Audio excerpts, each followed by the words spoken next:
Assalamualaikum warahmatullahi wabarakatuh. Perkenalkan, kami dari kelompok 4 atau kelompok D yang akan mempresentasikan tugas fisika inti terkait penggunaan kobalt 60 dalam teleterapi untuk mengobati kanker.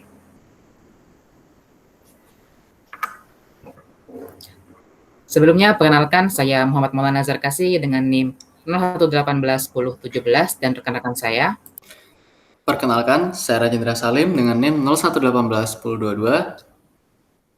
Saya Rizky Wahyudi, NIM 01181024.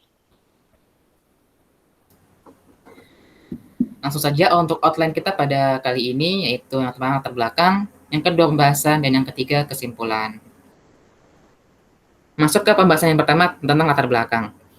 Yang pertama tentang kanker. Kanker itu merupakan penyakit yang disebabkan oleh pertumbuhan sel abnormal yang tidak terkendali di dalam tubuh. Nah, untuk mengupayakan pengobatan kanker, ada berbagai macam metode atau upaya pengobatan. Salah satunya adalah teleterapi. Teleterapi merupakan salah satu metode untuk mengobati tumor melalui penerapan sinar gamma yang kuat dengan menggunakan isotop radioaktif ke dalam tumor atau kanker. Dalam pengertian lain, teleterapi adalah upaya penyembuhan atau yang biasa disebut dengan terapi terhadap pasien yang memiliki jaringan abnormal dengan menggunakan sumber radiasi dari luar tubuh yang biasanya diletakkan pada jarak penyinaran tertentu. Nah, penggunaan isotop radioaktif itu biasa juga disebut dengan radiofarmaka. Apa sih radiofarmaka itu? Radiofarmaka itu adalah isotop radioaktif yang digunakan untuk mendiagnosis atau bekerja sebagai terapi kanker. Nah, biasanya dalam kedokteran nuklir, radiofarmaka terbagi menjadi 3 kategori. Yang pertama, pemeriksaan untuk pencitraan. Pemeriksaan ini memberikan informasi untuk tujuan diagnostik dan dilakukan dengan memeriksa pola distribusi radioaktif dalam tubuh. Yang kedua, pemeriksaan fungsi tubuh secara in vivo. Pemeriksaan ini bertujuan untuk mengukur fungsi organ tubuh atau sistem fisiologis tubuh berdasarkan absorpsi, pengenceran, konsentrasi bahan radioaktif dalam tubuh, atau ekskresi bahan radioaktif dari tubuh setelah pemberian radiofarmaka. Dan yang ketiga, pemeriksaan ini bertujuan untuk keperluan penyembuhan atau terapi paliatif. Mekanisme kerja umumnya berupa absorpsi radiasi beta untuk menghancurkan jaringan yang terkena penyakit. Nah, penggunaan radiofarmaka ini jumlah bahan radioaktifnya yang diberikan pada pasien dalam kedokteran nuklir itu disebut juga sebagai dosis, yang umumnya dinyatakan dalam ukuran milicurie. Dalam penggunaan kedokteran nuklir untuk tujuan diagnostik harus berprinsip bahwa penggunaan radioaktif yang diberikan harus dalam dosis yang serendah mungkin, namun sudah dapat diperoleh informasi yang diinginkan.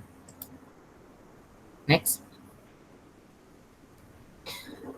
Nah, untuk pembahasan selanjutnya saya serahkan kepada Rajen. Kepada Rajen saya persilahkan. Baik, terima kasih. Saya akan menjelaskan mengenai perbedaan antara isotop stabil dengan radioisotop. Jadi untuk isotop stabil itu biasanya banyak ditemukan di alam, dan untuk radioisotop itu tidak banyak ditemukan di alam.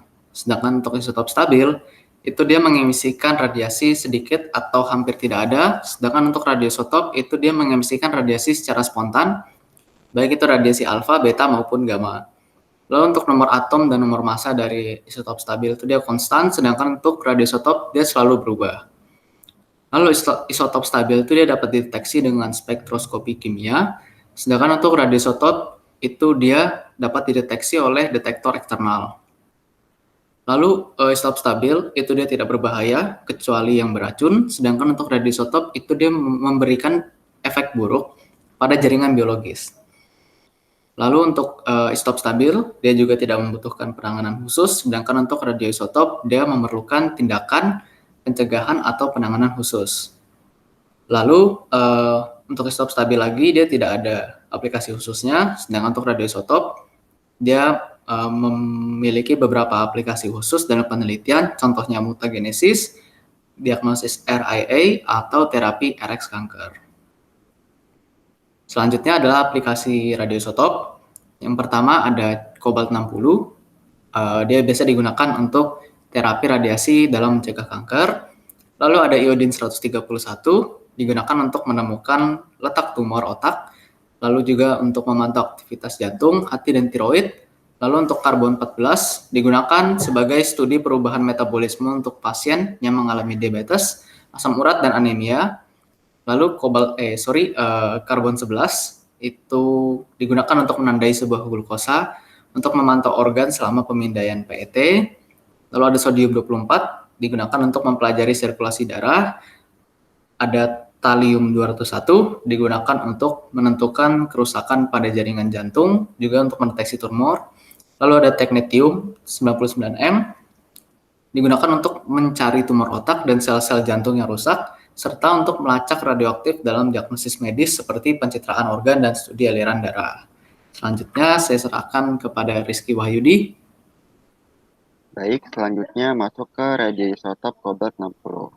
Sebelum pengembangan akselerator linear medis pada tahun 1970-an, satu-satunya sumber radiasi buatan yang digunakan untuk metode teleterapi yaitu adalah tabung sinar X. Nah, para peneliti ini menemukan tabung sinar X biasa yang menggunakan tegangan sekitar 50 sampai 150 kiloelektronvolt, di mana dalam penemuan ini digunakan dapat mengobati tumor superficial, tetapi tidak memiliki energi untuk menjangkau tumor yang jauh di dalam tubuh. Untuk memiliki kemampuan penetrasi dalam mencapai tumor yang dalam tubuh tersebut, diperlukan sinar dengan energi sekitar 1 juta elektronvolt, mega elektronvolt yang disebut dengan radiasi megavoltase. Untuk menghasilkan jumlah besar sinar X ini diperlukan potensi pada tabung sekitar 3 sampai 5 juta volt yang memerlukan mesin sinar X. Namun di sini mesinnya yaitu ukurannya sangat besar dan juga mahal.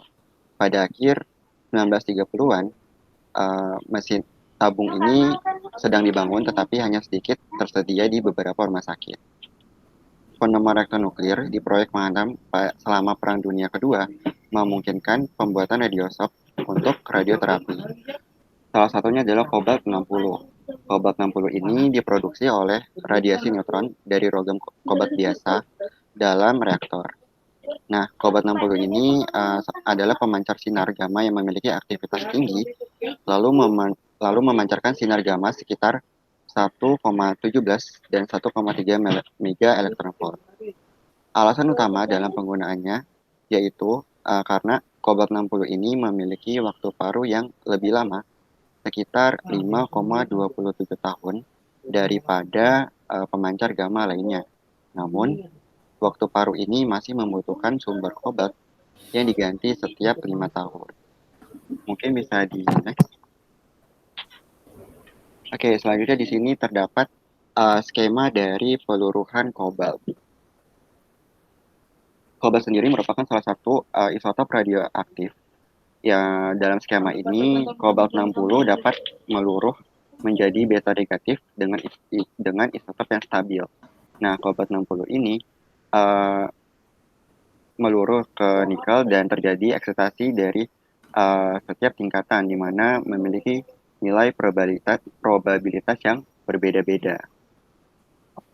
Nah, di sini juga terdapat skema atau persamaan dari peluruhan kobalt. Di sini terdapat 60 kobalt, terjadi peluruhan menjadi 60 nikel ditambah beta negatif.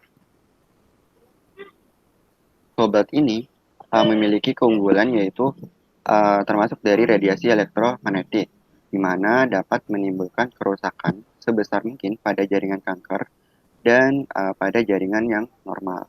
Nah, kobalt-60 ini juga diaplikasikan dalam teleterapi. Bisa di next. Oke, selanjutnya akan dibahas oleh teman saya, Maulana. Baik, terima kasih. Selanjutnya masuk ke pembahasan yang terakhir, yaitu kesimpulan.